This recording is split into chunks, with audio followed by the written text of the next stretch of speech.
Magandang araw sa inyong lahat, mga minamahal naming taga-subaybay. Kumusta po kayo? Sana ay nasa mabuti kayong kalagayan, saan man kayo naroroon. Muli, narito ako para samahan kayo sa isang kwentong siguradong kurot sa puso at gigising sa inyong damdamin. Madalas nating marinig na ang pinakamasakit na pagtataksil ay ang pagkakaroon ng iba. Pero paano kung ang pagtataksil ay hindi tungkol sa babae o lalaki? Paano kung ang mismong pundasyon ng pamilya ang giniba ng mga taong pinag-alayan mo ng iyong buong buhay? Sabi nila, ang pera ay kikitain muli, pero ang dignidad ng isang ina, kapag iyan ang nawala, parang pinatay mo na rin ang kanyang kaluluwa. Handa na ba kayong pakinggan ang kwento ni Tala? Huminga ng malalim at simulan na natin. Mabigat ang bawat hakbang ni Tala, habang hila-hila ang kanyang malaking maleta papasok sa gate ng Villa Kahambugan. Gabi na at humahampas ang malakas na ulan sa kanyang mukha. Pero hindi nito mapapawi ang init ng excitement sa kanyang dibdib. 2 araw siyang umuwi nang mas maaga mula sa Dubai. Wala siyang sinabihan. Gusto niyang sorpresahin ang asawang si Gilas at ang kanyang inang si Nanay Ginhawa. 9 na buwan. 9 na buwan siyang nagtiis na maglinis ng banyo ng ibang tao, mag-alaga ng anak ng iba, at kumain ng delata para lang maipadala ang halos lahat ng sahod niya dito sa Pilipinas. Ang alam niya, ang perang yon ay para sa pagpapagamot ng puso ng kanyang ina at para sa negosyong sinimulan daw ni Gilas. Pagbukas niya ng pinto, hindi kadiliman ang sumalubong sa kanya, kundi isang nakasisilaw na liwanag mula sa dining area. Rinig na rinig niya ang tawanan. Halakhak ni Gilas, tawa ng kanyang biyenan na si Doña Bigani, at ang ingay ng mga kutsara't tinidor na tumatama sa mamahaling porselana. Dahan-dahan, parang magnanakaw sa sarili niyang bahay, naglakad si Tala palapit sa dining room. Sumilip siya. Nanlaki ang kanyang mga mata. Sa gitna ng mesa, nakahain ang mga pagkain na sa panaginip lang niya nakikita. May malalaking lobster na mapupula at umuusok pa. May abalone, may lechon belly at mamahaling wine. Nakasuot ng mga bagong damit ang pamilya ni Gilas. Si Doña Bigani ay kumikinang sa dami ng alahas, mga alahas na pamilyar kay Tala, dahil katulad iyon ng mga isinanla niya noon bago umalis. Ang sarap talaga ng buhay, no, anak? Narinig niyang sabi ni Doña Bigani habang hinihimay ang laman ng lobster. Buti na lang at masipag ang asawa mo sa abroad. Sulit ang pagpapaawa natin sa video call nung 1 linggo. Nagtawanan sila. Si Gilas, ang lalaking pinakasalan ni Tala, dahil akala niya'y mabait at mapagkalinga, ay tumangulang at sumipsip ng wine. Hayaan mo na, ma. Ang mahalaga, tuloy ang dating ng pera. Parang binuhusan ng malamig na tubig si Tala. Pero teka, nasaan si Nanay Ginhawa? Bakit wala siya sa mesa? Baka nasa kwarto? Baka nagpapahinga dahil masama ang pakiramdam? Umatras si Tala. Ang kaba sa kanyang dibdib ay napalitan ng isang kutob na masakit pa sa saksak. Dahan-dahan siyang naglakad patungo sa kusina. Ang kusina na dati malinis, ngayon ay amoy kulob at puno ng hugasin. At doon, sa pinakasulok na bahagi ng kusina, malapit sa kainan ng aso, nakita niya ang tanawin na dudurog sa kanya ng buo. Si Nanay Ginhawa, nakaupo ito sa isang maliit na bangkito, nakasandal sa dingding. Ang damit ng ina ay luma at may punit. Sa harap nito ay isang plastik na mangkok. Hindi porselana, kundi plastik na lalagyan ng take-out. Lumapit si Tala, nanginginig ang mga tuhod. Tiningnan niya ang laman ng mangkok. Kaning lamig. Bahaw na naninigas na. At ang ulam? Isang piraso ng tuyo at sabaw na galing yata sa pinaghugasan ng kaldero. Walang lobster, walang abalone, wala kahit isang piraso ng lechon. Nay? Garalgal na tawag ni Tala. Nag-angat ng tingin si Nanay Ginhawa. Namayat ito ng husto. Ang mga mata nito ay puno ng takot. Parang isang batang nahuling gumagawa ng masama. Nang makita niya si Tala, mabilis niyang tinakpan ang kanyang pagkain.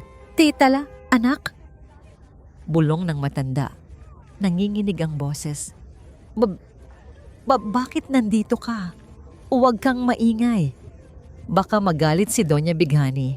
Sabi niya bawal akong lumabas kapag may bisita. Bisita? Ang luha ni Tala ay tumulo. Mainit at masakit sa pisngi. Nay, pamilya sila. At ito ang bahay ko. Bahay natin. Shh, anak. Okay lang ako. Pilit nang ngumiti si Nanay Ginhawa, pero nakita ni Tala ang panginginig ng kamay nito habang sinusubukang subuan ang sarili ng kaning matigas. "Busog naman ako. Masarap naman ito." Sa sandaling iyon, may namatay sa loob ni Tala.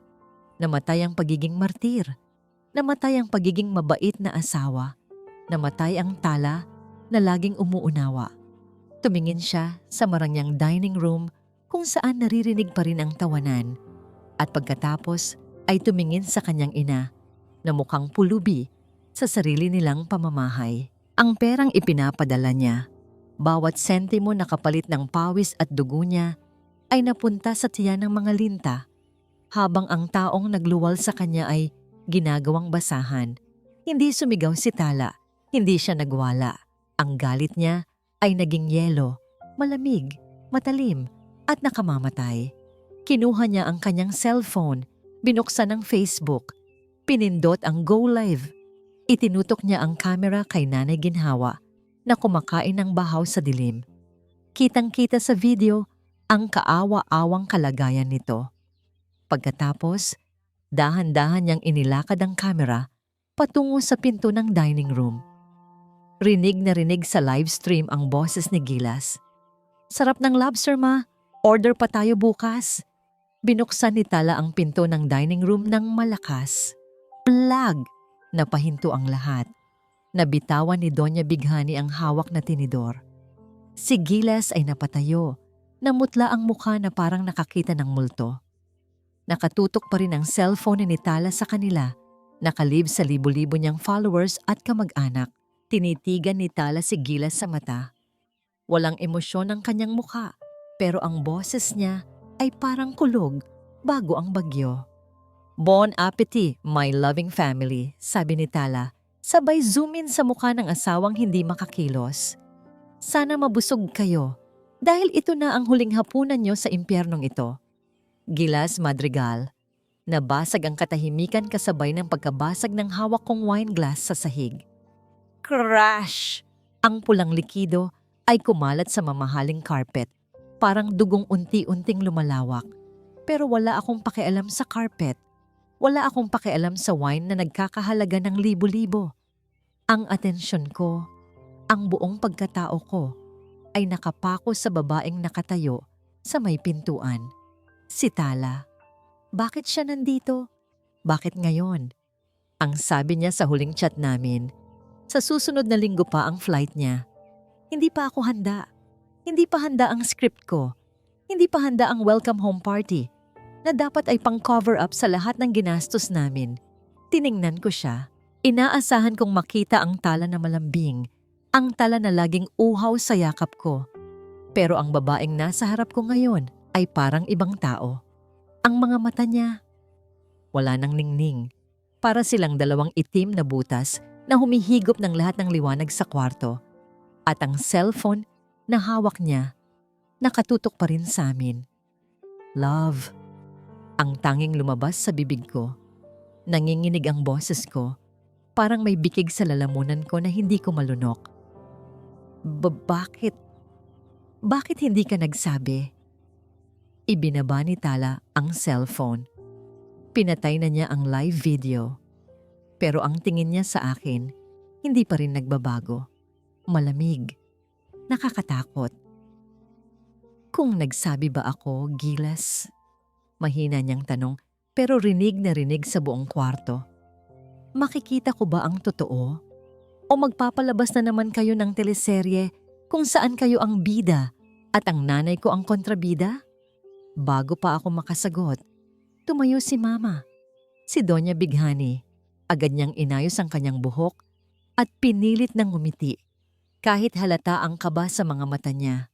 Ito ang galing ni Mama, ang magpanggap na parang walang sunog kahit nasusunog na ang buong bahay. Talahija! Matinis na bati ni Mama, akmang lalapit para yumakap. Ano ka ba naman? Bakit ganyan ang ayos mo? Basang-basa ka ng ulan. Halika, maupo ka. Gilas, kumuha ka ng plato para sa asawa mo. Tikman mo itong lobster, napakasarap. Hindi gumalaw si Tala. Tinitigan lang niya si Mama na parang isang insekto. Saan ako uupo, Doña Bighani? Sa tabi niyo? O doon din sa sahig sa kusina? Sa tabi ng kainan ng aso kung saan niyo pinapakain ang nanay ko? Natigilan si Mama. Saglit lang. Pero nakita ko ang takot sa mukha niya. Pero mabilis din siyang nakabawi. Ay naku, Hija! Yang nanay mo talaga, ang daming arte. Mabilis na palusot ni Mama. Kumumpas pa ang kamay na puno ng gintong singsing. Ilang beses ko na siyang tinawag dito sa mesa. Siya ang may ayaw. Sabi niya, nahihiya daw siya sa mga bisita. Sabi niya, mas gusto niya sa kusina kasi mainit. Alam mo naman ang matatanda, ulyanin na, kung ano-ano na ang iniisip. Napatingin ako kay Mama. Ang galing niyang magsinungaling. Halos maniwala na rin ako. Tumingin ako kay Tala. Umaasang kakagat siya sa palusot. Please, Tala, maniwala ka. Para matapos na ito, para bumalik na tayo sa dati. Pero tumawa si Tala. Isang tawa na walang halong saya. Tawa ng isang taong nawalan na ng pag-asa. Mainit? Ulit ni Tala. Gilas, nakita mo ba ang suot ng nanay ko? Punit-punit na duster. Walang tsinelas. Nanginginig sa ginaw. At ang kinakain niya, bahaw na kanin at sabaw na parang galing sa kanal. Lumapit siya sa akin. Ang bawat hakbang niya ay parang martilyong dumudurog sa dibdib ko. Amoy ko ang ulan sa kanya at ang amoy ng pagod. Gilas, tawag niya sa pangalan ko. Hindi love, hindi hon. Noong umalis ako, lumuhod ka sa harap ko. Umiyak ka pa. Sabi mo, Tala, huwag kang mag-alala. Aalagaan ko si Nanay Ginhawa. Gaya ng pag-aalaga ko sa sarili kong ina. Naalala mo ba yon? Napayuko ako. Hindi ko kayang salubungin ang tingin niya. Tala, intindihin mo naman ako. Mahina kong depensa. Si Mama kasi, alam mo naman na high blood siya. Ayaw ko lang ng gulo sa bahay. Gusto ko lang ng peace. Peace, putol ni Tala. Peace para sa'yo. Peace para sa nanay mo. Habang ang nanay ko, impyerno ang buhay. Hinawakan ko ang kamay niya. Malamig. Babe, please, pag-usapan natin to sa kwarto. Pagod lang tayo. Bukas, aayusin ko lahat. Ipapasyal natin si nanay. Kakain tayo sa labas. Please, huwag dito sa harap ng pamilya ko. Biglang hinila ni Tala ang kamay niya. At sa isang iglap, naramdaman ko na lang ang pagdapo ng palad niya sa pisngi ko. Pak! Napakalakas. Namanhid ang mukha ko. Umugong ang tenga ko. Napasinghap ang mga kapatid ko sa gilid. Si Mama, napahawak sa bibig. Sa buong pagsasama namin, hindi ako nasaktan ni Tala. Kahit kurot wala. Siya ang tipo ng babae na hihingi pa ng sorry kahit ako ang may kasalanan. Pero ngayon, ang sampal na yan. Nanginginig ang boses ni Tala. Pero hindi sa takot, kundi sa galit. Hindi yan dahil sa nilustay niyo ang pera ko. Hindi yan dahil sa pagtataksil mo sa tiwala ko. Lumapit siya sa mukha ko. Ang mga mata niya ay nag-aapoy. Para yan sa bawat butil ng kanin na ipinagkait niyo sa nanay ko. Para yan sa bawat luhang tinago niya. Para lang hindi ako mag-alala sa abroad. Duwag ka, Gilas. Ang akala ko, nag-asawa ako ng lalaki. Yon pala nag-asawa ako ng isang anino na walang sariling bayag para ipagtanggol ang tama. Tala, sumusobra ka na. Sigaw ni Mama. Hindi pa ako nagsisimula, Doña Bighani. Sagot ni Tala nang hindi lumilingon kay Mama. Nakatitig pa rin siya sa akin. Gilas, tapos na tayo. Parang gumuho ang mundo ko. Anong tapos na? Mag-asawa tayo, Tala. Kasal tayo. Papel lang yon. Sagot niya ng madiin. Ang kasal natin ay natapos ngayong gabi. Sa sandaling nakita ko ang nanay ko na kumakain ng tira-tira habang kayo ay nagpapakasasa. Tumalikod siya at naglakad pabalik sa kusina. Aalis kami ngayon din. Huwag na huwag kayong susunod. Dahil sa oras na makita ko pa ang pagmumukha nyo, hindi lang sampal ang aabutin nyo. Naiwan akong nakatayo sa gitna ng dining room habang ang amoy ng mamahaling lobster ay humahalo sa pait ng aking pagkatalo. Naramdaman ko ang hapdi sa pisngi ko, pero mas mahapdi ang katotohanang alam ko. Wala na ang bangko namin. At sa unang pagkakataon, natakot ako hindi para sa kanya, kundi para sa sarili ko. Talamarahuyo. Mainit pa rin ang palad ko. Ramdam ko ang panginginig ng mga daliri ko. Hindi dahil sa takot, kundi sa adrenalinang dumadaloy sa buong katawan ko matapos kong sampalin ang lalaking minahal ko ng halos 5 taon. Pero wala nang oras para damdamin ang sakit ng puso. May mas mahalaga akong misyon. Bumalik ako sa kusina. Nakita ko si Nanay Ginhawa na nanginginig. Pilit na inililigpit ang pinagkainan niya. Parang batang natatakot mapalo. Nung nakita niya ako, agad siyang lumapit at hinawakan ng braso ko. Ang lalamig ng mga kamay niya, puro kulubot at gasgas. Anak, bulong niya, halos hindi makahinga sa kaba. Anak, humingi ka na ng tawad kay Gilas, kay Doña Bighani. Baka palayasin nila tayo. Saan tayo pupunta? Wala tayong pera. Wala tayong matutuluyan. Tinitigan ko si nanay.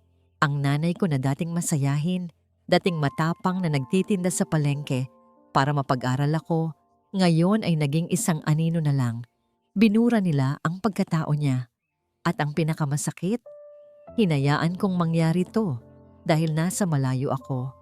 Nay, hinawakan ko ng mahigpit ang magkabilang balikat niya. Makinig po kayo. Hindi tayo hihingi ng tawad. Sila ang may utang sa atin. At hindi tayo mapapalayas dahil tayo ang aalis. Pero umuulan. Gabi na. Mas gugustuhin ko pang basain tayo ng ulan kaysa manatili sa bahay na to na tuyo nga pero sinusunog naman ang dignidad natin. Sagot ko. Mabilis kong kinuha ang maleta ko na iniwan ko sa may pinto kanina. Binuksan ko ito at kumuha ng makapal na jacket. Isinuot ko ito kay nanay. Halika na. Hinila ko si nanay palabas ng kusina. Pagdaan namin sa dining area, nandoon pa rin sila. Si Doña Bighani na nakasalampak sa upuan na parang hinimatay. At si Gilas na nakatulala habang hawak ang pisngi niyang namumula. Nang makita kami ni Gilas na paalis, parang nagising siya. Tala, wait! Sigaw niya.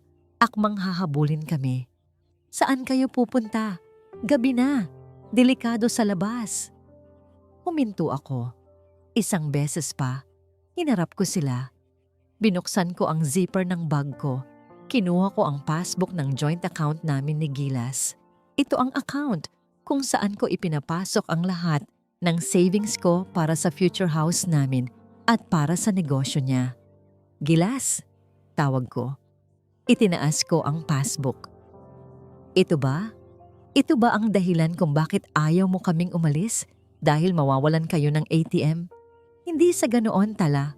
Mahal kita. Sigaw niya. Pero ang mata niya ay nakatingin sa passbook, hindi sa akin. Lumapit ako sa mesa. Kinuha ko ang kandilang nakasindi sa gitna ng mga lobster at abalone. Ang pera, Gilas. Papel lang yan. Sabi ko nang mahinahon. Kikitain ko ulit yan. Pero ang respeto, once na mawala, hindi na mabibili kahit magkano. Idinikit ko ang dulo ng passbook sa apoy ng kandila. Tala, huwag! Tili ni Doña Bighani, biglang nabuhayan ng lakas. Pinanood nilang lahat kung paano kainin ng apoy ang maliit na librong iyon. Amoy sunog na papel at plastik ang humalo sa amoy ng mamahaling pagkain. Nang maging abo na ang kalahati at halos mapaso na ang daliri ko, binitawan ko ito sa plato ng lechon. Ayan, sabi ko, habang unti-unting namamatay ang apoy sa ibabaw ng balat ng baboy. Yan na lang ang natitira sa inyo, abo. Hinawakan ko muli ang kamay ni nanay at tumalikod. Tara nanay, malaya na tayo. Paglabas namin ng gate, sinalubong kami ng malakas na ulan. Wala kaming payong. Agad na bumigat ang damit namin sa tubig. Pero sa totoo lang, ang sarap sa pakiramdam. Parang hinuhugasan ng ulan ang lahat ng dumi, lahat ng baho ng bahay na yon. Pumara ako ng taxi, mabuti na lang at may dumaan agad. Manong, sa pinakamalapit na motel po, sabi ko sa driver habang inaalalayan si nanay pasakay. Nakasandal si nanay sa balikat ko. Nanginginig pa rin pero tahimik na. Niyakap ko siya. Okay na tayo, Nay. Hinding-hindi ka na uli kakain ng bahaw. Pangako yan. Humahagibis ang taxi palayo sa Villa Kahambugan. Nakatingin ako sa bintana, pinapanood ang mga ilaw ng poste na parang mga luhang dumadaos-dos. Pagod na pagod ako. Gusto ko nang matulog. Biglang umilaw ang cellphone ko. Bzzz, bzzz. Akala ko si Gilas na naman na nangungulit. Pero notification ito mula sa bank app ko. Binuksan ko ang mensahe. Nanlamig ang buong katawan ko. Mas malamig pa kaysa sa ulan sa labas. Bank alert. Security warning. Multiple failed login attempts detected on your online banking account. Someone is trying to reset your password via email recovery. Napahawak ako ng mahigpit sa cellphone ko. Yung passbook na sinunog ko, simbolo lang yon. Ang totoong pera ay nasa online account. At ngayon, habang nasa taxi kami at tumatakas, may isang tao sa loob ng bahay na yon na hindi natutulog. Hindi siya naghahabol sa akin dahil sa pag-ibig. Naghahabol siya dahil sinusubukan niyang ubusin ang huling sentimong meron ako bago ko pa mapalitan ng password. Mabilis ang mga daliri ko. Nanginginig. Login. Incorrect password. Damn it! Mura ko ng pabulong.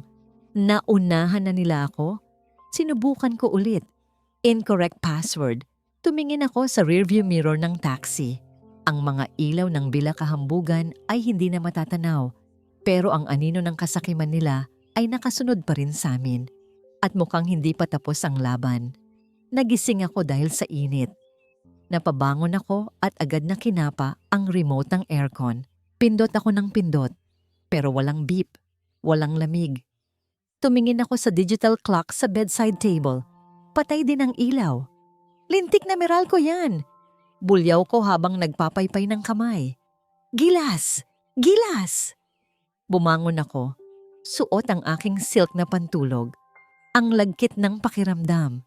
Sanay ako na pagkagising ko, may nakahanda ng kape at almusal. Dati, yung nanay ni Tala ang gumagawa nun. Yung matandang utusan na iyon na nagmamatigas kagabi.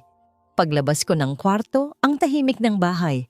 Walang amoy ng fried rice o tuyo na paborito ko sana kahit ayaw kong aminin. Bumaba ako sa sala. Nakita ko si Gilas, nakaupo sa sofa, nakasubsob ang mukha sa mga palad niya. Magulo ang buhok, lukot ang damit. Mukhang hindi natulog. Gilas, anong nangyayari? Irita kong tanong. Bakit walang kuryente? At bakit walang internet? Hindi ako makakonect sa wifi. Hindi tuloy ako makapost ng OOTD ko. Nag-angat ng tingin si Gilas. Namumula ang mga mata niya. Ma, pinutulan na tayo. Pinutulan? Tumaas ang kilay ko. Imposible. Di ba naka-auto-debit yan sa account ni Tala? Huwag mong sabihing, Ma, blinok niya lahat. Garalgal ang boses ni Gilas. Lahat ng cards, yung joint account, sinubukan kong i-access kagabi. Pero nagpalit na siya ng password. Pati yung supplementary card mo, Ma. Declined na. Natawa ako ng mapakla.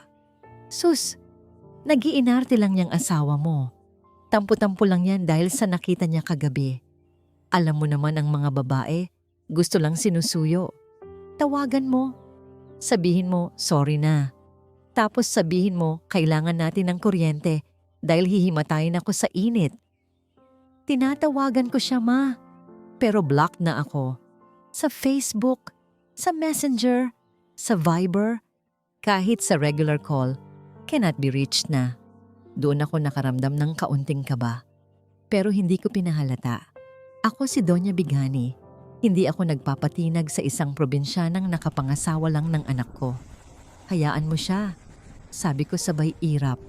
Babalik din yan gapang. Saan ba siya pupunta? Wala naman silang pera ng nanay niya. Tayo ang may hawak ng leeg nila, Gilas. Tandaan mo yan. Ma, hindi mo naiintindihan. Tumayo si Gilas at sa unang pagkakataon, sinigawan niya ako. Wala na tayong pera. Yung cash na tinabi ko, naubos na sa down payment ng bagong sasakyan mo. Yung sweldo ni Talang ngayong buwan, hindi pumasok sa account ko. Paano tayo kakain? Paano natin babayaran ang... Hindi niya natapos ang sasabihin niya dahil biglang may kumalabog sa gate namin. Blag, blag, blag. Hindi ito katok ng bisita. Ito ay katok ng taong gustong manira ng pinto. Napahawak ako sa dibdib ko. Ano yon? Diyos ko, ang ingay.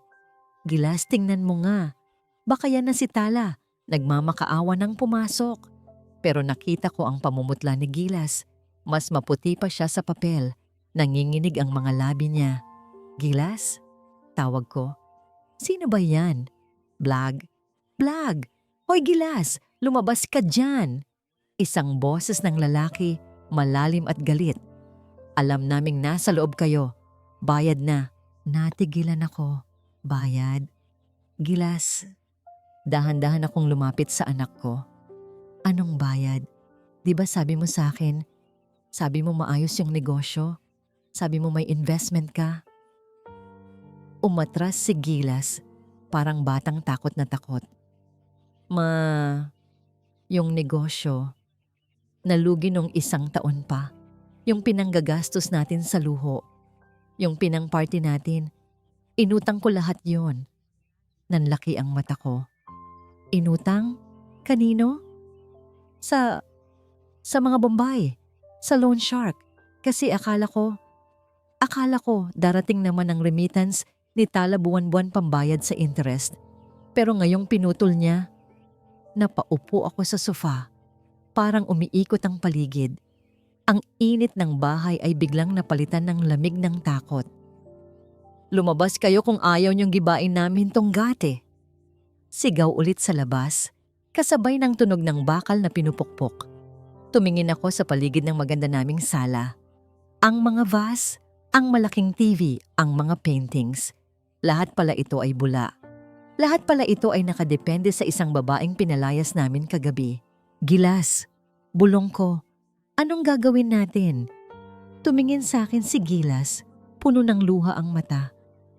Hindi ko alam, ma. Hindi ko na alam. At sa sandaling iyon, narinig ko ang tunog ng kadena ng gate na naputol. Bumukas ang pinto ng aming palasyo at pumasok ang tunay na bangungot. Hindi si Tala ang bumalik para gumapang. Kami ang gagapang ngayon. Tala marahuyo, nagising si Tala sa isang pamilyar at mabangong amoy. Amoy ng piniritong bawang at sinangag.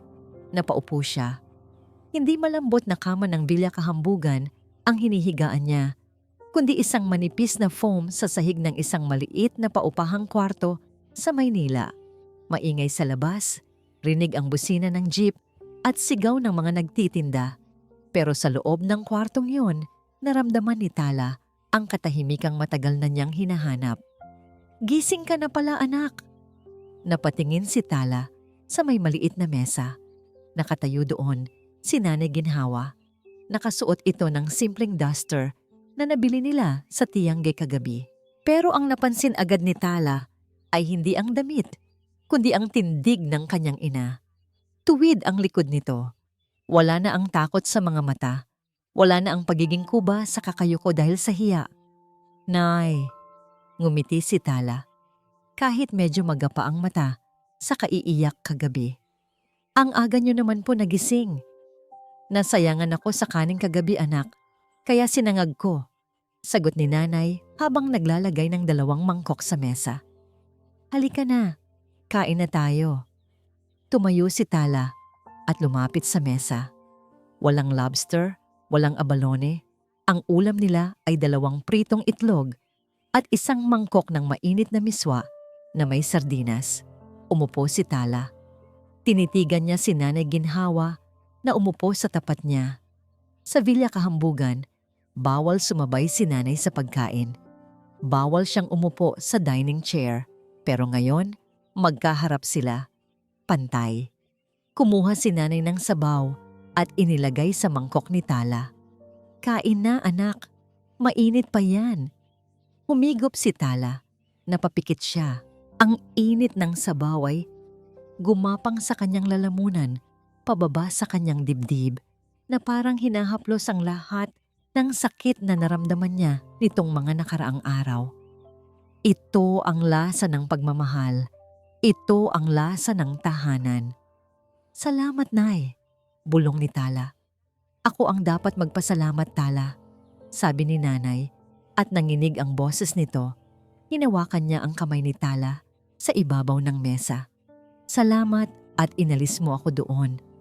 Akala ko mamatay na lang akong nakayuko sa sulok ng kusina nila. Pinigilan ni Tala na tumulo ang luha niya. Hinding-hindi na yon mangyayari, Nay.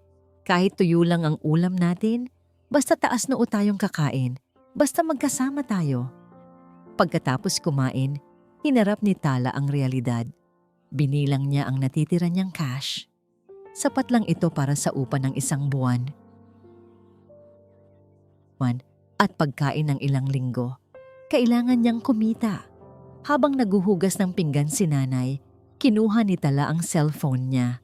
Kinuhanan niya ng litrato ang nilutong miswa at sinangag ni nanay. Simple lang, pero mukhang masarap. Pinost niya ito sa Facebook na may caption, Lutong Nanay. Punong-puno ng pagmamahal.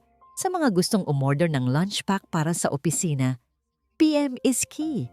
Open for orders, Ginhawa's Kitchen. Sa loob lang ng 1 oras, sunod-sunod ang tunog ng notification. Hindi lang mga kaibigan, kundi pati mga strangers na nakapanood ng live video niya noong isang gabi ay nag-message. Gusto nilang tumulong, gusto nilang umorder. May pag-asa, kaya nila ito. Puno ng sigla, nag-aya si Tala kay nanay pagkatapos ng tanghalian. Nay, magbihis po kayo. Pupunta tayo sa doktor. Naku anak, gastos lang yan. Okay naman ako?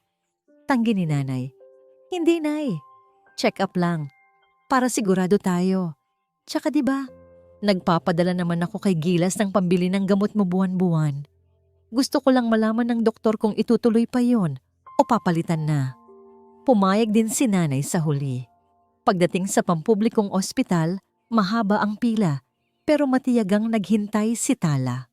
Nang tawagin na ang pangalan ni Nanay Ginhawa, pumasok sila sa klinik ni Dr. Santos, ang cardiologist na dati pa nilang pinupuntahan bago umalis si Tala. O Ginhawa, Tala, bati ng doktor habang inaayos ang salamin.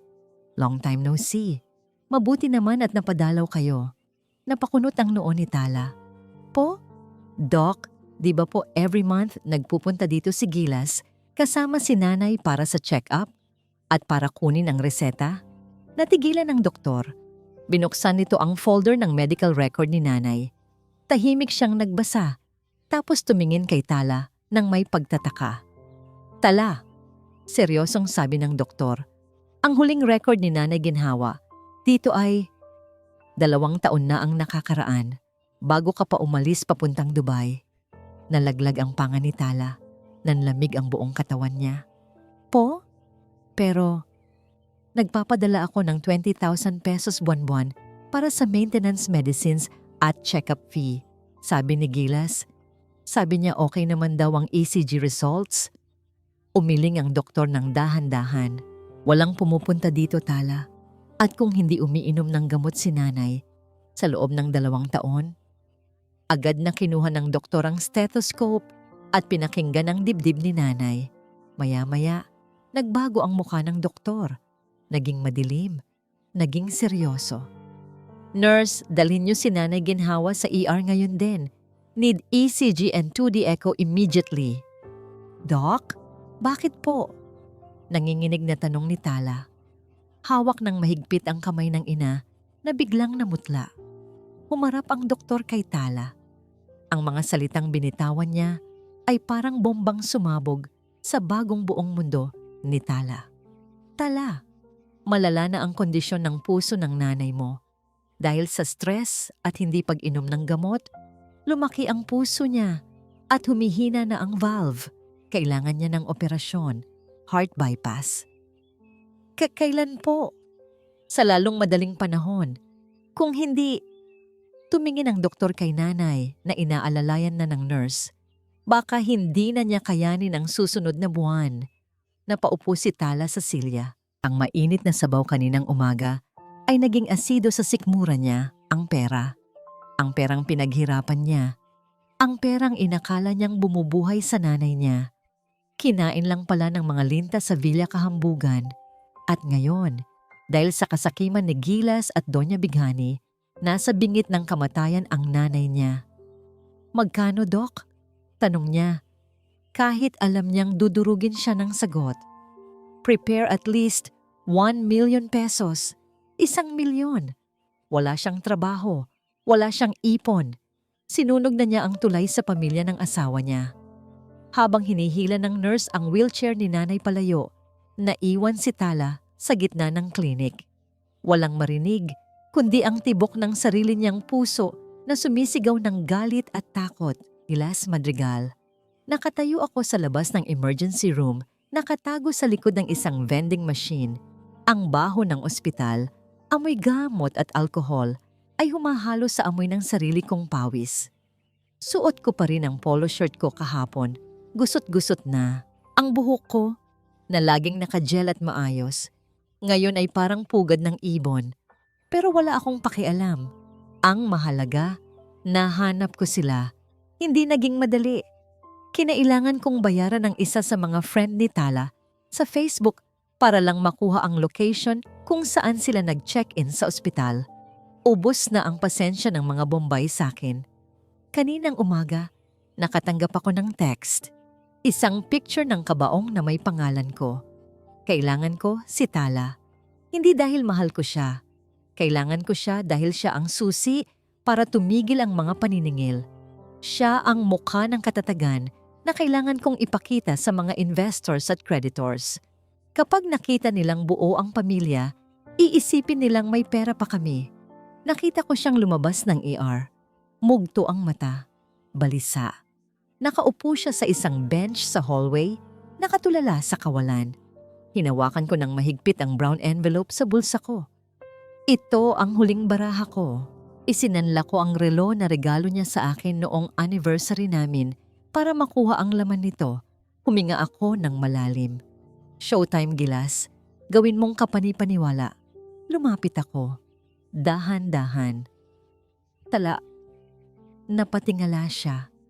Sa isang iglap, ang lungkot sa mukha niya ay napalitan ng puot. Tumayo siya agad. Handang umalis. Anong ginagawa mo dito? Asik niya. Paano mo nalaman kung nasaan kami? Babe, please! Lumuhod ako. Yes, lumuhod ako sa maruming sahig ng ospital. Alam kong marupok si Tala kapag nakikita akong nahihirapan. Nag-aalala ako sa inyo. Nalaman ko ang nangyari kay nanay. Sinundan ko kayo para tumulong. Tulong? Tumawa siya ng mapakla. Ikaw ang dahilan kung bakit siya nandito, Gilas. Kung ibinigay mo lang ang pera para sa gamot niya noon, hindi sana lumaki ang puso niya ipong. Mamamatay tao ka. Tumusok sa dibdib ko ang salitang yon. Pero pinalayas ko agad ang konsensya. Survival mode ka ngayon, Gilas. Huwag kang magpapaapekto. Tumayo ako at inilabas ang envelope. Iniabot ko ito sa kanya. Alam ko, Tala. Alam kong gago ako. Alam kong nagkulang ako. Nagpaawa ako ng boses. Pero hindi ito tungkol sa akin. Tungkol ito kay nanay. Tala, kailangan niya ng operasyon, di ba? 1 milyon. sabi ng nurse na nakausap ko. Tinitigan ni Tala ang envelope. Alam kong kailangan niya ng pera. Amoy na amoy ko ang desperasyon niya. Anong laman nito? Tanong niya. Paunang bayad, 200,000 pesos. Pagsisinungaling ko, 100,000 lang talaga ang laman niyan. At kaya kong ibigay ang buong 1,000,000 sa susunod na linggo. May parating akong deal, sasagutin ko lahat, Tala. Lahat ng gastos sa ospital, private room, pinakamagaling na doktor. Nakita ko ang pag-aalinlangan sa mga mata niya. Naisip niya si Nanay Ginhawa. Yes, kumagat ka, Tala. Inabot niya ang envelope. Hinawakan niya ito. Anong kapalit, Gilas? Tanong niya. Hindi tumitingin sa akin. Kilala kita. Hindi ka magbibigay ng barya kung walang kapalit na buo. Lumapit ako ng kaunti. Hinawakan ko ang braso niya. Pilit na ipinararamdam ang init ng dati naming pagsasama. Simple lang, babe. Bulong ko. Umuwi ka na. Umuwi na kayo ni Nanay sa villa. I-withdraw mo ang annulment case. At mag-post tayo ng picture. Sabihin mo sa lahat na okay tayo. Na nagka-misunderstanding lang pero naayos din. Ibalik mo ang access ko sa accounts para maayos ko ang flow ng pera pambayad sa ospital. Tumaas ang tingin ni Tala sa akin. Hawak niya ng mahigpit ang envelope. Akala ko, yayakapin niya ako. Akala ko, magpapasalamat siya. Pero bigla siyang ngumiti. Isang nangiti na hindi umabot sa mata. Ah, sabi niya. Kaya pala, hindi mo ako kailangan, Gilas. Kailangan mo ang pirma ko. Kailangan mo ang pangalan ko para hindi ka patayin ng mga inutangan mo. Tala, para kay nanay to. Gusto mo ba siyang mamatay dahil sa pride mo? Sigaw ko, nawawala na sa script. Sa isang iglap, humampas sa mukha ko ang envelope. Pak! Bumukas ito at nagkalat ang mga perang papel sa sahig ng koridor. Nagtinginan ang mga tao. Napahawak ako sa pisngi ko. Pangalawang beses na ito. Tingnan mo ang perang yan, Gilas. Nanggagalait na sabi ni Tala. Galing yan sa pagsasangla mo ng mga bagay na pinaghirapan ko, no? Gusto mong bilhin ang kaluluwa ko at ang buhay ng nanay ko gamit ang perang ninakaw mo rin sa akin? Tala, isipin mo si nanay. Iniisiip ko siya. Sigaw niya pabalik. Tumutulo na ang luha. Kaya nga hinding-hindi ko tatanggapin ang tulong mula sa demonyong tulad mo. Dahil kung gagaling man si nanay gamit ang perang yan, habang buhay naman kaming magiging alipin sa impyerno niyo ni Doña Bigani. Tinuro niya ako. Nanginginig ang daliri. Makinig ka, Gilas. Mas gugustuhin ko pang magbenta ng sarili kong dugo. Mas gugustuhin ko pang mamalimos sa kalsada kaysa tanggapin ang maruming pera mo. Umalis ka na. Bago pa ako tumawag ng guard at ipakaladkad ka palabas. Tinalikuran niya ako. Naglakad siya pabalik sa ER nang hindi lumilingon. Naiwan akong nakatayo doon habang isa-isang pinupulot ng mga taong dumadaan ng perang nagkalat sa sahig. Gusto kong sumigaw. Gusto kong magwala. Pero ang tanging naramdaman ko ay ang lamig ng sahig sa tuhod ko nang mapaluhod ako ulit. Hindi dahil sa pagsisisi, kundi dahil alam ko na sa sandaling iyon, tapos na ako. Wala na akong panangga at paparating na ang bagyo. Sa loob ng maliit at mainit na paupahang kwarto sa Maynila, hindi tumitigil ang tunog ng cellphone kawan ni Tala. Ting, ting, ting. Hindi ito mga mensahe ng paniningil. Ito ay tunog ng pag-asa. Mula nang kumalat ang litrato ng simpleng miswa at sinangag ni Tala, kasama ang kwento ng kanyang pagsisikap para sa inang may sakit, tila nagising ang puso ng mga netizens. Hindi awa ang naramdaman nila, kundi paghanga. Nakita nila kay Tala ang isang anak na handang gawin ng lahat, hindi sa pamamagitan ng pagmamakaawa, kundi sa pamamagitan ng marangal na pagtatrabaho. Ang Ginhawa's Kitchen, ang munting online karinderya na itinayo ni Tala, ay dinagsan ng orders. Sa kusina, makikita si Tala na halos hindi na magkandaugaga. Ang pawis ay tumutulo sa kanyang noo habang naghahalo ng malaking kawali ng adobo. Sa tabi niya, may mga kapitbahay na kusa ng tumulong. Si Aling Nena, ang may-ari ng paupahan, ay tumutulong sa pagbabalot. Si Mang Mario, na tricycle driver, ay nagboluntaryong maging delivery rider nang walang hinihinging extra charge. Tala, may order na naman! Sigaw ni Aling Nena habang tinitingnan ang tablet. 100 food packs para sa frontliners ng City Hall. Bayad na via GCash. May sobra pang 5,000 donation daw para sa operasyon ni nanay. Napahinto si Tala sa paghahalo. Tumingin siya sa mga taong nakapaligid sa kanya. Mga estranghero na noong 1 linggo lang ay hindi niya kilala. Pero ngayon ay kasama niyang lumalaban. Dito niya naintindihan ang isang bagay. Ang tunay na yaman ay hindi ang ginto o alahas na ipinagmamalaki ni Doña Bighani. Ang tunay na yaman ay ang bayanihan. Ang kakayahan ng mga Pilipino na magtulungan kapag may isang nadadapa. Sa bawat food pack na naibebenta, unti-unting nabubuo ang halagang kailangan para sa puso ni Nanay Ginhawa. Ang mga barya, kapag pinagsama-sama, ay nagiging bundok. Lumipas ang 5 araw na walang tulugan. Dumating ang araw ng operasyon. Sa waiting room ng ospital, tahimik na nakaupo si Tala. Nakatingin lang siya sa pinto ng operating room. Ang pulang ilaw sa itaas nito ay parang mata na nakabantay. Ilang oras na ang lumipas. Wala si Gilas. Wala ang pamilya ng asawa niya. Si Tala ay nag-iisa sa pisikal, pero sa kanyang cellphone, libu-libong tao ang nagdarasal. Ang comment section ng kanyang page ay puno ng praying for Nanay Ginhawa. At kaya niyo yan, Tala. Biglang namatay ang pulang ilaw. Bumukas ang pinto. Lumabas si Dr. Santos. Tinatanggal ang kanyang maskara. Mababakas ang pagod sa mukha nito. Pero nang makita niya si Tala, sumilay ang isang pagod na ngiti. Agad na tumayo si Tala. Nanginginig ang mga tuhod. "Doc?" Tumango ang doktor. "Successful ang bypass, Tala. Matibay ang nanay mo. Gusto ka pa niyang makasamang matagal." Napaluhod si Tala sa sahig ng ospital. Sa pagkakataong ito, hindi dahil sa bigat ng problema, kundi sa gaan ng pasasalamat. Umiyak siya ng malakas, isang iyak ng tagumpay. Nailigtas niya ang kanyang ina. Hindi gamit ang pera ng asawang manloloko, kundi gamit ang sarili niyang pawis at ang pagmamahal ng ibang tao.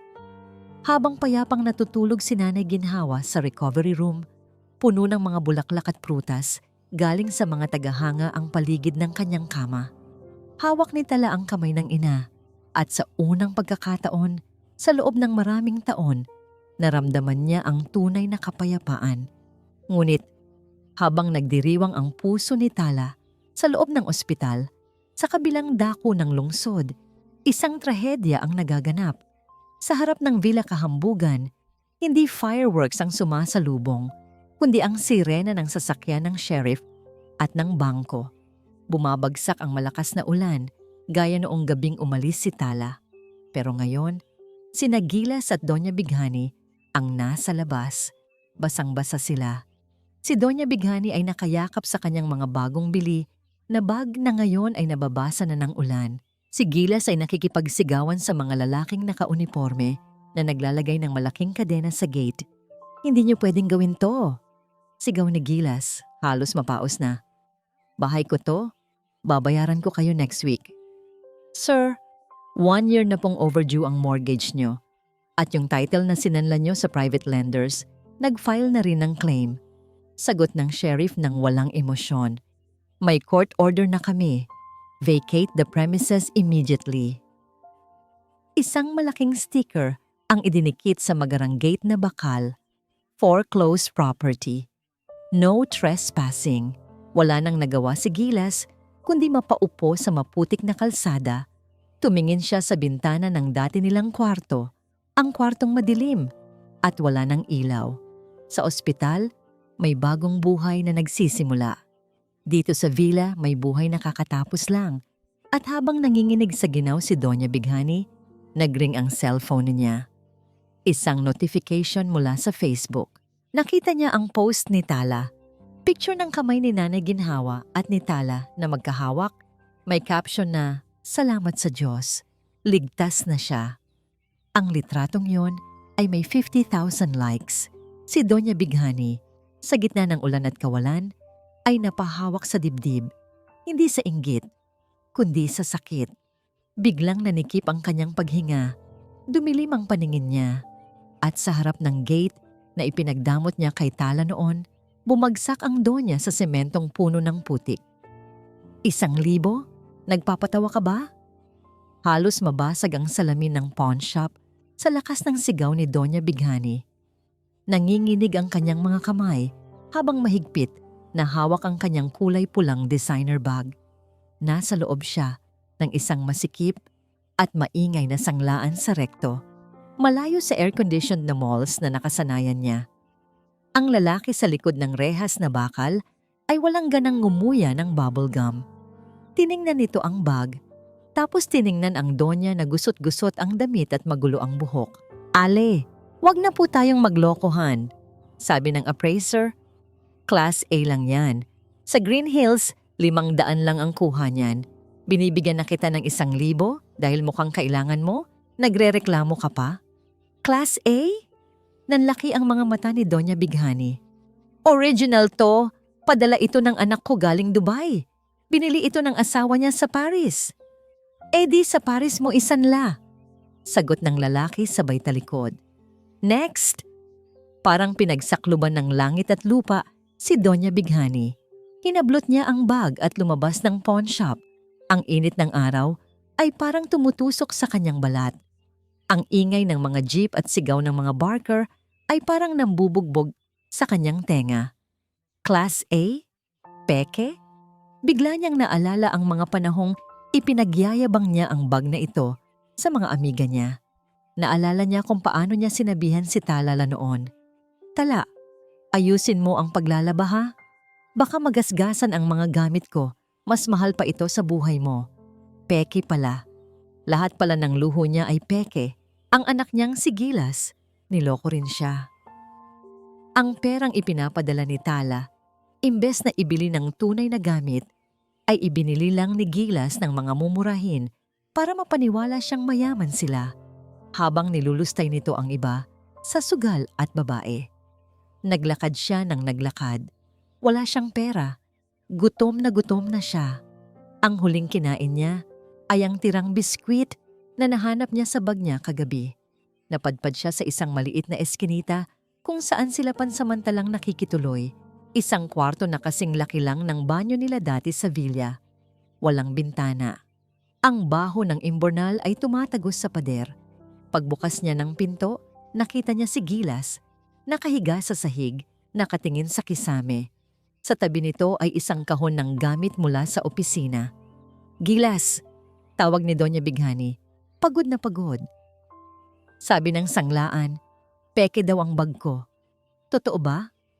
Hindi sumagot si Gilas. "Sumagot ka." Hinampas niya si Gilas ng bag. "Peke ba lahat? Ang mga alahas, ang mga relo. Niloko mo ako. Niloko mo ang sarili mong ina."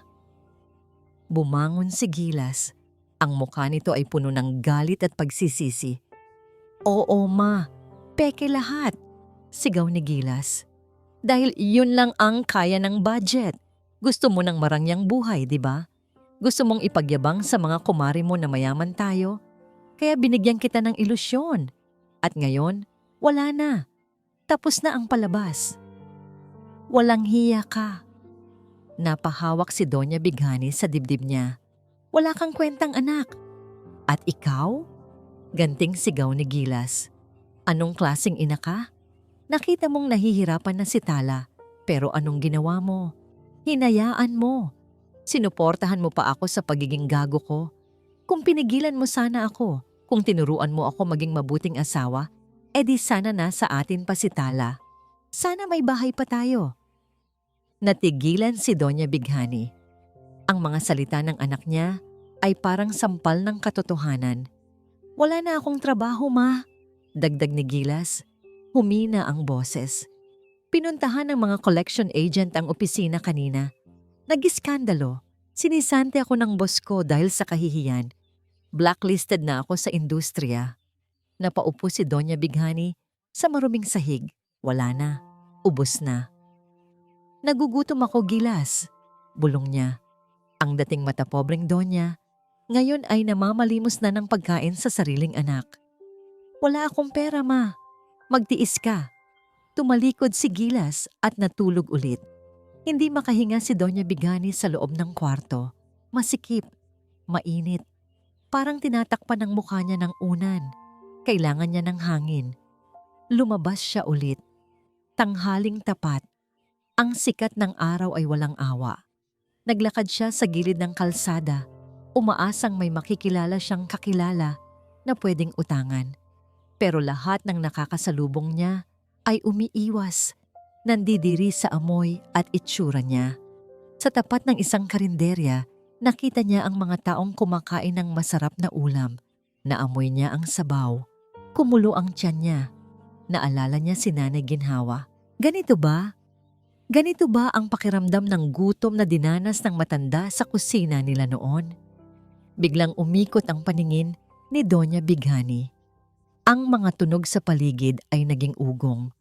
Ang liwanag ay naging malabo.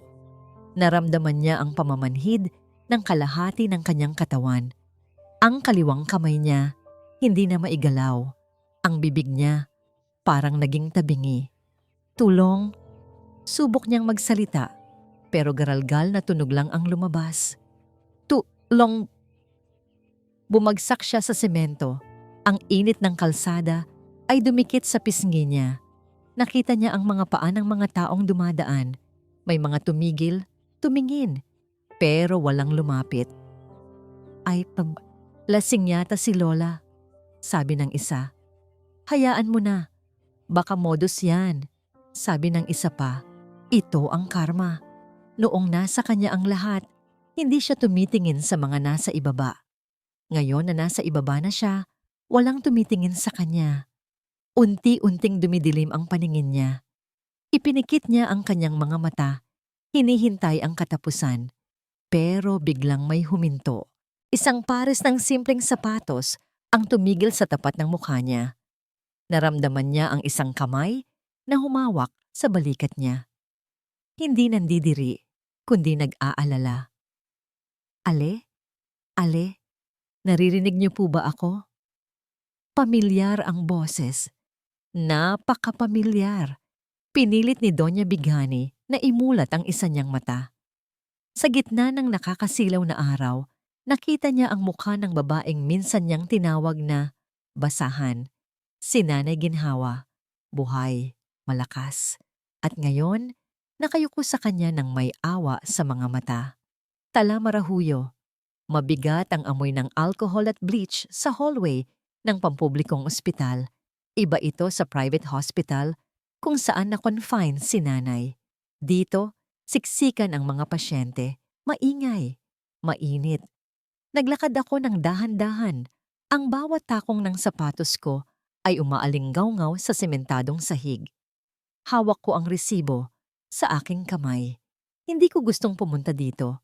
Kung ako lang ang masusunod, hahayaan ko silang danasin ang impyernong ginawa nila sa akin. Pero si Nanay Ginhawa, kahit na may tahi pa sa dibdib mula sa operasyon, ay nagmakaawa sa akin.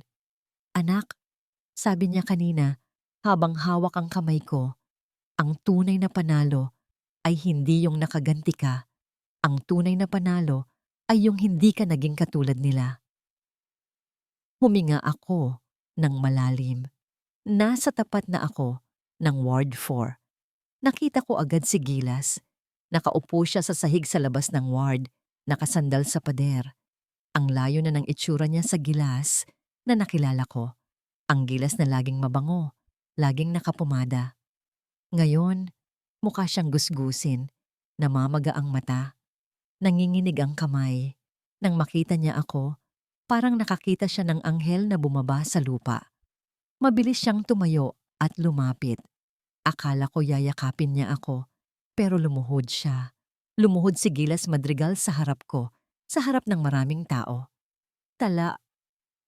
Humagulgol siya. Basag na basag ang boses. Tala, salamat dumating ka. Wala na akong malapitan. Wala na kaming pera. Ayaw tanggapin ng ospital si mama sa ICU kung walang down payment. Pakiusap. Tulungan mo kami. Tiningnan ko siya mula sa itaas. Dati, ang tingin ko sa kanya ay parang hari. Ngayon, isa na lang siyang batang nawawala. Tumayo ka dyan, Gilas. Sabi ko ng mahinahon. Walang galit. Walang emosyon. Nakakahiya. Tala, patawarin mo ako. Patawarin mo kami. Gagawin ko ang lahat. Babawi ako. Hindi ako nandito para sa'yo. Putol ko sa sinasabi niya. Nasaan siya? Itinuro niya ang loob ng ward. Pumasok ako. Sa isang kama sa dulo, nakita ko si Doña Bighani, ang babaeng laging nakalipstick ng pula, laging puno ng ginto ang leeg, at laging matalim ang dila. Ngayon ay nakaratay. Tabingi ang kalahati ng mukha niya dahil sa stroke. Nakadilat ang mga mata niya, pero puno ito ng takot at hiya. Nang makita niya ako, sinubukan niyang magsalita. Pero garalgal na tunog lang ang lumabas. Tumulo ang luha sa gilid ng mata niya. Lumapit ako sa kama niya. Tinitigan ko siya. Naalala ko yung gabing umuwi ako. Yung tawa niya habang kumakain ng lobster. Yung utos niya kay nanay na kumain sa tabi ng aso. Dapat magalit ako. Dapat sumbatan ko siya. Dapat sabihin kong buti nga sa'yo. Pero habang nakatingin ako sa kanya, wala akong naramdaman kundi awa. Isang malalim at malungkot na awa. Napakaliit niya pala. Napakalungkot ng buhay niya na kailangan niyang manapak ng ibang tao para lang maramdaman niyang angat siya. Binuksan ko ang bag ko. Inilabas ko ang resibo ng binayaran ko sa cashier kanina. Ipinatong ko ito sa dibdib niya. Bayad na ang bill niyo, Doña Bighani. Sabi ko. Nanlaki ang mata niya. Mas lalong bumuhos ang luha niya. Covered na ang gamot at private room mo for 1 week. Dagdag ko. Lumapit si Gilas. Hawak ang kamay ng ina niya. Umiiyak sa tuwa. Thank you. Thank you, babe. Alam kong mahal mo pa rin kami. Alam kong mapapatawad mo kami. Humarap ako kay Gilas at dito ko binitawan ang mga salitang tatapos sa lahat. Huwag kang magkamali, Gilas. Malamig kong sabi. Hindi ko binayaran yan dahil asawa mo ako. At hindi ko binayaran yan dahil manugang ako ng nanay mo. Natigilan siya. Ano? Binayaran ko yan bilang abuloy. Namutla si Gilas. Abuloy. Pero buhay pa si mama. Abuloy sa relasyon nating tatlo. Sagot ko ng diretso sa mata niya. Patay na ang pagmamahal ko sa'yo, Gilas. Patay na ang respeto ko sa pamilyang ito. Ang perang yan? Yan ang huling sentimo na makukuha niyo sa akin. Huli na yan. Lumapit ako ulit kay Doña Bighani na nakikinig sa bawat salita. Doña, bulong ko. Noong ginutom niyo ang nanay ko, tinanggalan niyo siya ng dignidad. Ngayon, binuhay ko kayo gamit ang pera ko. Ibig sabihin, ang buhay niyo ngayon, utang niyo sa basahan na inapin niyo. Umatras ako. Inayos ko ang damit ko. Wala kayong utang na babayaran sa akin sa pera. Ang bayad nyo ay ang katotohanang habang buhay niyong dadalhin sa konsensya nyo na ang bumuhay sa inyo ay ang taong tinapakan nyo. Tinalikuran ko sila. Tala, saan ka pupunta? Sigaw ni Gilas. Sa pamilya ko. Sagot ko nang hindi lumilingon. Dahil kayo?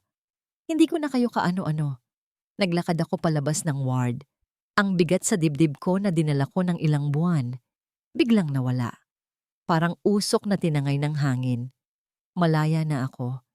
Hindi dahil nakaganti ako, kundi dahil hindi ko hinayaang kainin ng galit ang puso ko.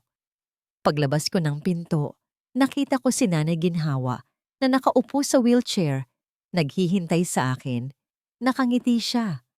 Tapos na, anak? Tanong niya. Ngumiti ako at niyakap siya. Opo, Nay. Tapos na. Umuwi na tayo. Pero bago kami makaalis, narinig ko ang tawag ng nurse. Ma'am Tala! Ma'am Tala, lumingon ako. May hawak na papel ang nurse. Ma'am, may iniwan po palang sulat si Doña Bigani sa bag niya bago siya na-stroke. Nakita po namin nung inaayos ang gamit niya. Para daw po sa inyo, kung sakaling bumalik kayo. Kinuha ko ang papel. Gusot-gusot ito. Sulat kamay ni Doña Bigani, pero nanginginig ang penmanship. Binasa ko ang unang linya at nanlamig ang buong katawan ko. Tala, kung nababasa mo ito, ibig sabihin wala na akong mukhang ihaharap sa'yo. Pero may kailangan kang malaman tungkol kay Gilas. Isang lihim na kahit ako ay kinilabutan nung malaman ko. Tumingin ako sa nurse. Tumingin ako sa pinto ng ward kung saan nandoon ang asawa ko. Anong lihim? Akala ko alam ko na ang lahat. Akala ko tapos na.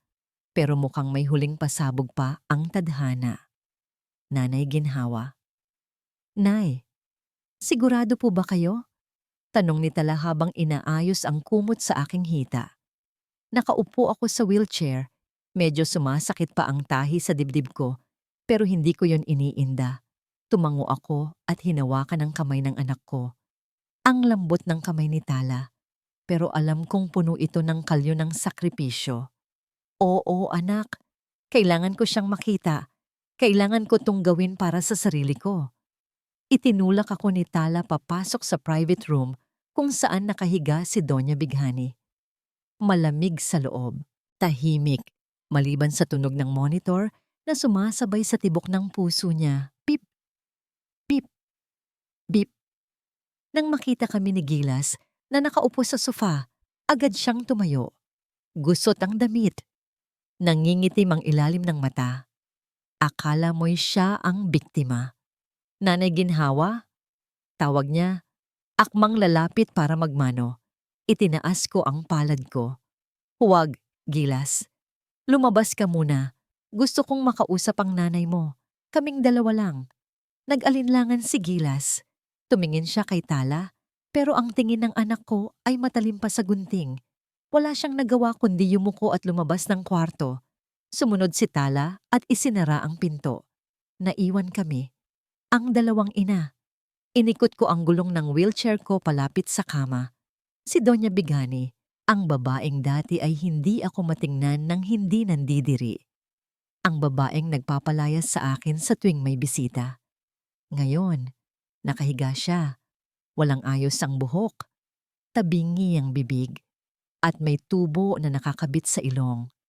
Idinilat niya ang kanyang mga mata. Nang makita niya ako, nakita ko ang takot. Siguro iniisip niya na nandito ako para saktan siya.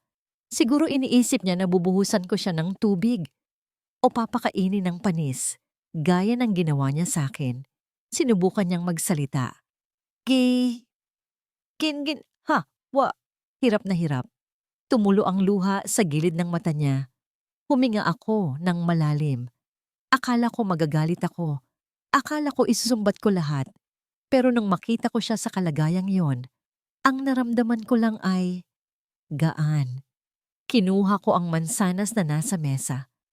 Binalatan ko ito gamit ang maliit na kutsilyo, dahan-dahan, habang nakatingin sa kanya. Alam mo, Donya, panimula ko, mahinahon ang boses. Noong nasa bahay niyo ako, gabi-gabi akong umiiyak. Tinatanong ko sa Diyos, bakit? Bakit kailangan kong kumain ng tira-tira? Bakit kailangan kong matulog sa sahig? Masama ba akong tao? Inihiwa ko siya ng isang maliit na piraso ng mansanas. Galit na galit ako sa'yo noon. Sabi ko, balang araw, makakabawi rin ako. Nakita ko ang panginginig ng kamay niya. Marahil ay hinihintay niya ang sumpa ko. Pero ngayong nakikita kita, tinitigan ko siya sa mata. Naaawa ako sa'yo. Kasi sa kabila ng ginto at alahas mo, ikaw pala ang tunay na mahirap. Ikaw ang walang-wala. Wala kang pagmamahal sa puso. Puro lason. Inilapit ko ang piraso ng mansanas sa bibig niya. Kumain ka. Utos ko pero malambing. Huwag kang mag-alala. Hindi ito panis. Hindi ito galing sa aso. Galing ito sa isang ina na marunong magmahal. Dahan-dahan niyang ibinuka ang bibig niya. Nanginginig ang labi niyang sinubo ang prutas. Umiyak siya nang umiyak habang ngumunguya. Ang luha niya ay humalo sa pagkain. Pinapatawad na kita, Big Honey, sabi ko. Hindi dahil deserve mo, kundi dahil ayaw kong matulad sa'yo. Ayaw kong dalhin ang bigat ng galit hanggang sa hukay. Gusto kong gumaling ang puso ko, hindi lang sa operasyon, kundi pati sa sakit ng nakaraan. Hinawakan niya ang kamay ko gamit ang gumagalaw niyang kanang kamay. Mahigpit, malamig. May gusto siyang sabihin. Pinilit niyang magsalita. Kahit napabulong at garalgal, inilapit ko ang tenga ko. Sige, las, bulong niya habang nanlalaki ang mata. Hi, hindi, negosyo? Kumunot ang noo ko. Anong hindi negosyo? Sugagal, dik, napaatras ako. Sugal? Adik? Layo mo, si, ta, la, hirap na hirap niyang dugtong. May no siya. Bago pa ako makapagtanong ulit, bumukas ang pinto. Pumasok si Gilas. May dalang buke ng bulaklak na pinitas yata sa garden ng ospital. Ma? Nanay Ginhawa? Ngumiti si Gilas pero hindi umabot sa mata. Iba na ang pakiramdam ko sa ngiting iyon ngayon.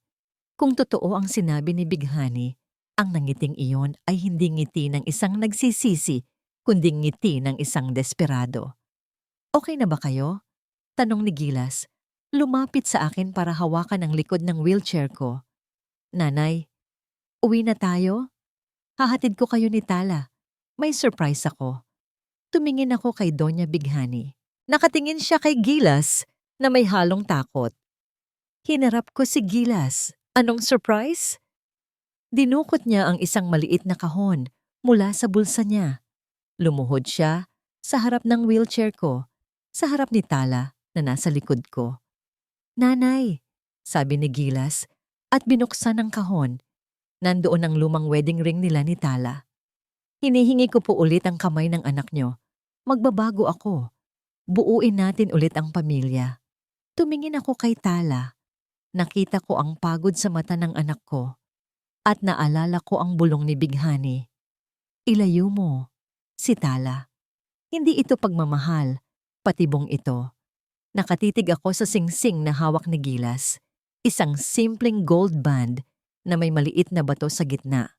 Dati, nung isinuot niya ito sa daliri ko 5 taon na ang nakakaraan, akala ko, iyon na, ang pinakamasayang araw ng buhay ko. Ang kinang ng ginto ay parang pangako ng isang magandang kinabukasan. Pero ngayon, sa ilaw ng ospital, hindi ginto ang nakikita ko. Nakikita ko ang isang kadena, isang posas. Tala! Muling pagsamo ni Gilas, nakaluhod pa rin sa sahig ng kwarto ng kanyang ina. Ang mga mata niya ay puno ng luha, pero sa likod ng luhang yon, nakikita ko ang isang bagay na hindi ko napansin noon. Takot. Desperasyon. Babe, please, tanggapin mo to. Magsimula tayo ulit. Kalimutan na natin ang nangyari. Nangangako ako, babawi ako. Tumingin ako kay Nanay Ginhawa. Nakatingin siya sa akin ng makahulugan.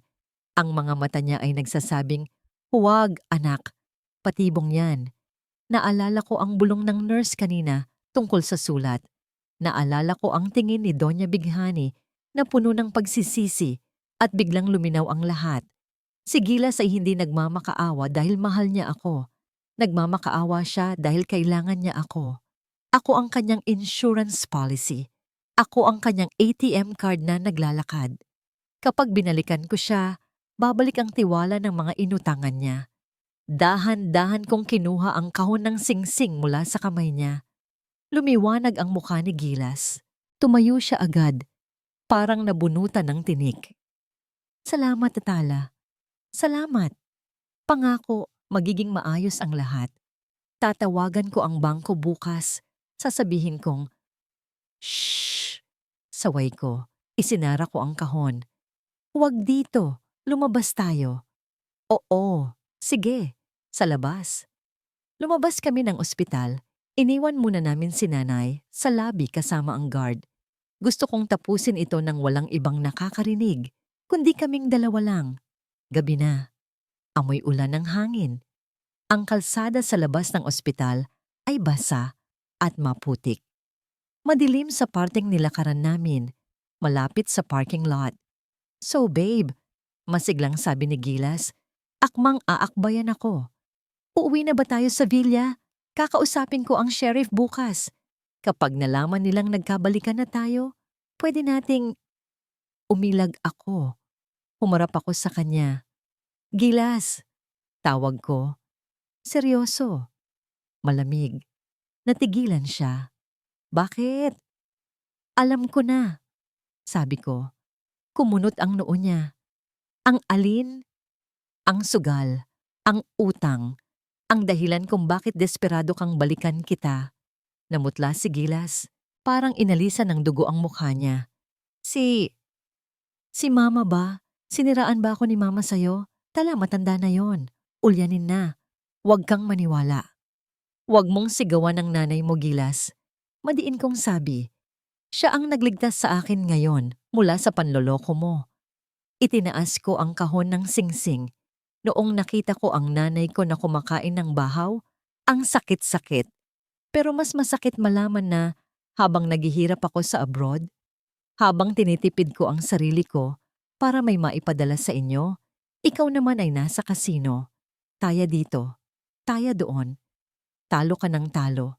Pero ang pusta mo ay ang kinabukasan ko, ang buhay ng nanay ko. Tala, sakit to. Addiction to. Magbabago na ako, promise. Kailangan ko lang ng tulong mo. Lumapit siya, akmang aagawin ang kamay ko. Tinulak ko siya. Malakas. Napaupo siya sa basang semento. Tulong? Tumawa ako ng mapait. Ang tulong na kailangan mo ay rehab at kulungan, hindi asawa. Tiningnan ko ang singsing sa loob ng kahon. Kinuha ko ito. Ang singsing na to. Ito ang simbolo ng katangahan ko. Simbolo ng mga panahong naniwala ako na ang pag-ibig ay sapat na para baguhin ang isang tao. Pero mali ako. Naglakad ako palapit sa gilid ng kalsada. Sa may gutter kung saan dumadaloy ang maitim at mabahong tubig mula sa imburnal. Tala, huwag! Mahal yan! Sigaw ni Gilas, gumagapang palapit sa akin. Isang na lang natin. Pera yan, Tala. Tiningnan ko siya. Doon ko nakita ang tunay na anyo ni Gilas Madrigal. Hindi siya nag-aalala sa relasyon namin. Nag-aalala siya sa halaga ng ginto. Tama ka, Gilas. Pera lang ang tingin mo sa lahat, sabi ko. At sa harap ng mga mata niya, binitawan ko ang singsing. Plop! Nahulog ito sa maitim na tubig ng kanal. Agad itong tinangay ng agos kasama ng mga basura at dumi. Hindi! Sigaw ni Gilas. Dumapa siya sa gilid ng kanal. Ipinasok niya ang kamay niya sa maruming tubig. Kinakapa ang ilalim. Nagbabaka sakaling makuha pa ito. Nasaan? Nasaan na? Pinanood ko siya. Ang lalaking dati napakalinis, napakabango. Ngayon ay nakadapa sa putik, na ang kamay ay nasa imburnal, naghahabol sa isang bagay na patay na. Bagay ka dyan, Gilas, bulong ko. Dyan sa putikan, dyan nababagay ang pag-uugali mo. Tumalikod ako. Nagsimula akong maglakad palayo. Tala, huwag mo akong iwan. Narinig kong sigaw niya. Humahagulgol habang puno ng putik ang muka. Wala na akong pupuntahan. Papatayin nila ako. Huminto ako saglit. Hindi ako lumingon. Kung gayon, magsimula kang magdasal. Sagot ko. Dahil ang Tala na kilala mo, matagal nang namatay sa gabing iyon sa Villa Kahambugan. Naglakad ako pabalik sa lobby ng ospital. Bawat hakbang ay magaan. Bawat hakbang ay palayo sa dilim at palapit sa liwanag. Doon, nakita ko si Nanay Ginhawa. Nakangiti. Naghihintay. Tara, Nanay, sabi ko.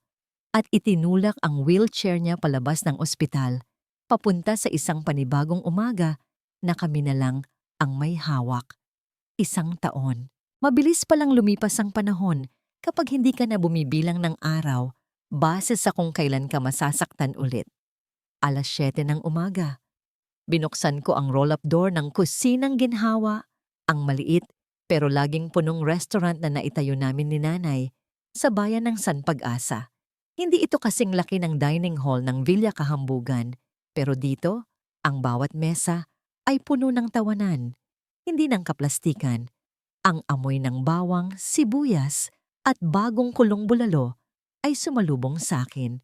Ito ang amoy ng tagumpay. Ma'am Tala, good morning po. Bati ni Lito, ang aming cook na dating construction worker na tinulungan kong makahanap ng trabaho. Good morning, Lito. Siguraduhin mong malambot ang karne ha? Maraming reservation ngayon. Nakangiti kong sagot. Pumunta ako sa counter para ayusin ang kaha. Habang nagbibilang ako ng barya, napatingin ako sa malaking salaming bintana na nakaharap sa kalsada. Sa kabilang kalsada, may isang construction site.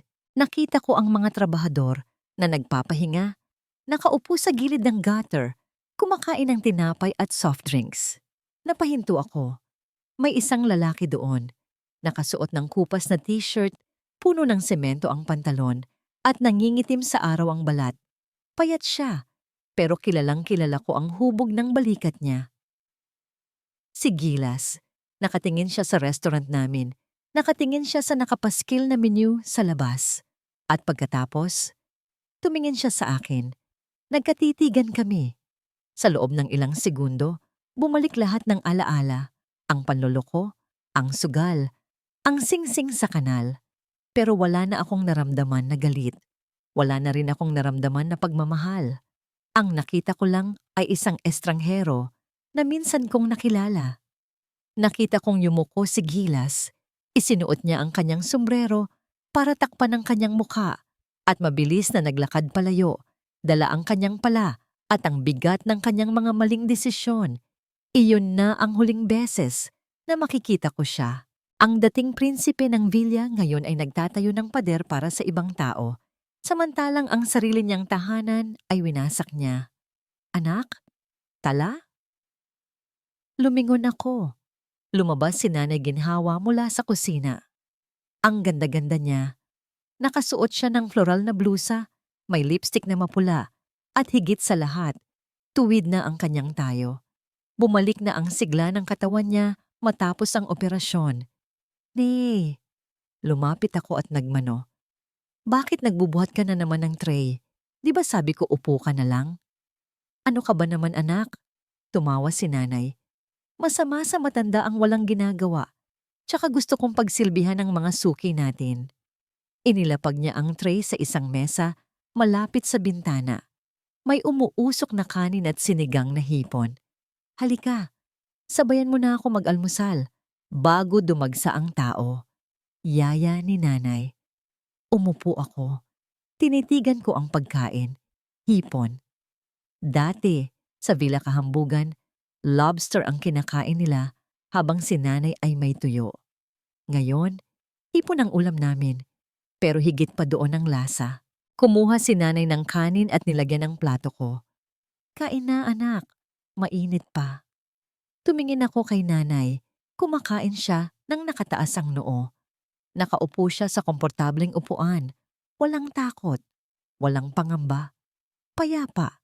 Biglang pumasok ang sinag ng araw mula sa bintana. Tumatama sa mukha naming mag-ina. Napaluha ako. Hindi dahil sa lungkot, kundi dahil sa sobrang pasasalamat. Oh, bakit ka umiiyak? Tanong ni Nanay habang inaabutan ako ng tissue. Wala po, Nay. Pinunasan ko ang luha ko at ngumiti ng pagkatamis-tamis. Masarap lang po ang sabaw. Hinawakan ko ang kamay niya sa ibabaw ng mesa. Nay, ito na yon. Ito na ang ginhawa na ipinangalan sa'yo. Ngumiti si Nanay, ang ngiting abot hanggang mata. Dahil yan sa'yo, Tala, dahil ikaw ang bituin na hindi sumuko. Sumubo ako ng mainit na kanin. Ninamnam ko ang lasa. Tama nga sila. Ang pera, kikitain ulit. Ang asawa, pwedeng palitan o iwanan. Pero ang dignidad ng magulang mo, Kapag naibalik mo yon sa kanila, yun ang tunay na tagumpay na hindi matutumbasan ng kahit anong yaman sa mundo. Tapos na ang bagyo. At sa wakas, nandito na ang bagong umaga. At iyan po ang pagtatapos ng kwento ni Tala at Nanay Ginhawa. Mga kaibigan, isang napakabigat, ngunit napakahalagang aral ang iniwan sa atin ng kwentong ito. Madalas, sa paghahangad nating maging mabuting asawa, nakakalimutan nating maging mabuting anak. Minsan, akala natin ay pagmamahal, ang pagtitiis. Pero may mga hangganan ang lahat. Tandaan po natin, ang asawa ay pwedeng maging ex-husband o ex-wife, pero ang magulang, kailanman, hindi pwedeng maging ex-parent. Sila ang ugat ng ating buhay. Kapag hinayaan nating tapakan sila ng ibang tao, para na rin nating pinutol ang sarili nating mga pakpak. Kayo po? May kilala ba kayong katulad ni Tala na nagtiis pero sa huli ay lumaban? O baka naman may kilala kayong katulad ni Gilas na huli na nang ma-realize ang halaga ng pamilya? I-share nyo naman ang inyong mga saloobin sa comment section sa ibaba. Gusto naming basahin ang inyong mga kwento at opinyon. Kung na-inspire kayo o naiyak sa kwentong ito, please huwag kalimutang i-like ang video at i-share sa inyong mga kaibigan at pamilya. At kung bago ka pa lang dito, mag-subscribe na at pindutin ang notification bell para lagi kang updated sa mga susunod nating drama. Maraming salamat po sa pakikinig. Ito po ang inyong tagapagkuwento. Nagpapaala lang. Sa bawat paglubog ng araw, may bagong tala na sisinag. Hanggang sa muli, pagpalain po kayo ng may kapal.